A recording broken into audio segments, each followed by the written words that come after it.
Hello everybody and welcome back to our channel. In today's video, I'm going to show you how to enable Siri on iOS 26 step by step. So first of all, open the settings app on your device, then scroll down and tap on Siri.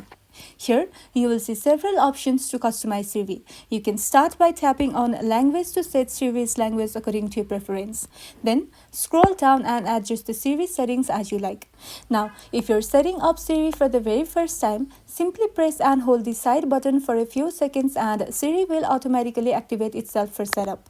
After that, make sure Allow Siri when locked is toggled on so you can use Siri even when your phone is locked. You can also change Siri's voice, adjust Siri responses, enable call hang up, and even turn on announce calls to let Siri tell you who's calling.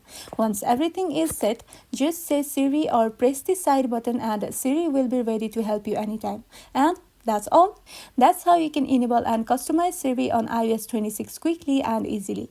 If this video was helpful, don't forget to like and subscribe for more iPhone tips and tricks. Thank you for watching.